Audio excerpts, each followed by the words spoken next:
నమస్తే, నేను మీ Shiva. Welcome to political engine.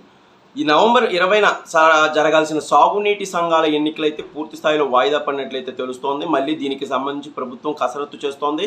మళ్ళీ ఎప్పుడు దీనికి సంబంధించి నోటిఫికేషన్ విడుదల చేయాలి, అలాగే ఎన్నికల తేదీలను ఎప్పుడు నిర్ణయించాలి అన్న దాని మీద అయితే కసరత్తు జరుగుతోంది. నవంబర్ 20వ తేదీనైతే పూర్తి స్థాయిలో అన్ని సాగునీటి సంఘాల ఎన్నికలు, అలాగే ప్రాజెక్టు కమిటీలు, అలాగే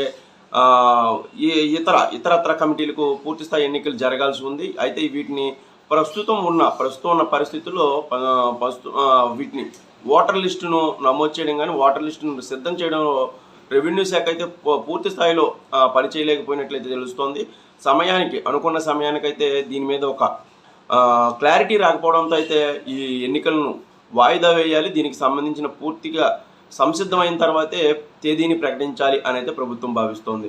నవంబర్ 20వ తేదీన పూర్తి స్థాయిలో ఎన్నికలు జరగాల్సి ఉంది. మళ్ళీ సాగునీటి సంఘాలకు సంబంధించి కింది స్థాయిలో సాగునీరు పారుదలకు సంబంధించి, ఆయకట్టుకు సంబంధించి కీలకమైన సూచనలు, సలహాలు ఇచ్చే కమిటీలు మళ్ళీ అంకురార్పణ జరిగితే సాగునీటి ప్రాజెక్టులకు, అలాగే అన్నదాతలకు సంబంధించిన సమస్యలు ప్రభుత్వానికి నివేదించే అవకాశం ఉంటుందని అయితే మనం గతంలో చెప్పుకున్నాం.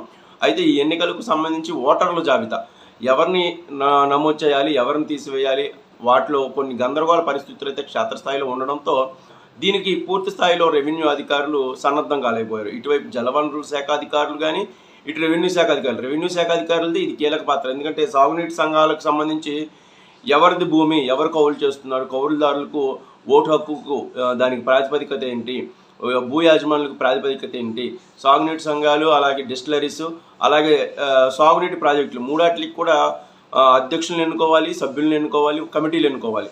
కీలకమైన ప్రాసెస్ కావడంతో పాటు ప్రాజెక్టు కమిటీలకు చాలా పెద్ద పోటీ ఉంటుంది. అలాగే డిస్టిలరీస్ కూడా చాలా పెద్ద పోటీ, జిల్లా స్థాయిలో పోటీలు ఉంటాయి.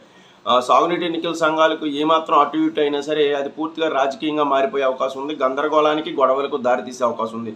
అలాగే గ్రామాల్లో శాంతి భద్రతల సమస్య కూడా ఇది కారణమయ్యే అవకాశం ఉండడంతో మొత్తం సర్దుమరిగిన తర్వాత ఓటర్ల జాబితా అందరికీ ఆమోదయోగ్యమైన తర్వాత కేవలం రెవెన్యూకు, ప్రభుత్వానికి ఆమోదయోగ్యం కాదు, ఆయా ఆయకట్టు పరిధిలో, లేకపోతే డిస్టిలరీస్ పరిధిలో, సాగునీటి సంఘాల పరిధిలో గ్రామాన్ని ఒక యూనిట్గా తీసుకొని యూనిట్లో ఉన్న మొత్తం రైతుల జాబితా, ఎన్నికలకు ఎలా ముందుకు వెళ్ళాలి, ఎన్నికలకు సంబంధించి ఓటర్ల జాబితాలో వాళ్ళకి ఎలాంటి అభ్యంతరం లేదు కదా, లేకపోతే అభ్యంతరాలు ఉంటే ఆ అభ్యంతరాలు తీర్చడం ఎలాగా అనే పూర్తి స్థాయి కసరత్తు, పూర్తి స్థాయి సన్నద్ధత జరిగిన తర్వాతే దీని మీద ముందుకెళ్లాలని అయితే ప్రభుత్వం భావిస్తుంది. ఎక్కడా కూడా వివాదాలకు దారి తీయకుండా, గొడవలకు అసలు దారితీసే పరిస్థితులు లేకుండా, అలాగే విపక్షానికి కూడా మాట్లాడడానికి ఎలాంటి అవకాశం లేకుండా పూర్తి స్థాయి ఓట్లను, అలాగే రైతుల జాబితాను సంసిద్ధం చేసి రాజకీయాలకు అతీతంగా ఎన్నికలకి వెళ్ళాలని అయితే ప్రభుత్వం భావిస్తుంది. దీనికి సంబంధించి నవంబర్ 20న జరగాల్సిన ఎన్నికలు అయితే పూర్తి స్థాయిలో వాయిదా పడి, మనకున్న సమాచారం మేరకు అయితే కొత్త సంవత్సరంలో అంటే 2025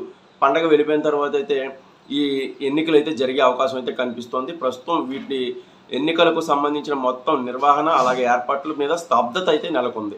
పూర్తి స్థాయిలో దీని మీద అయితే కొత్త సంవత్సరంలోనే ఒక సరికొత్త నిర్ణయం అయితే వెలువడే అవకాశం అయితే కనిపిస్తోంది.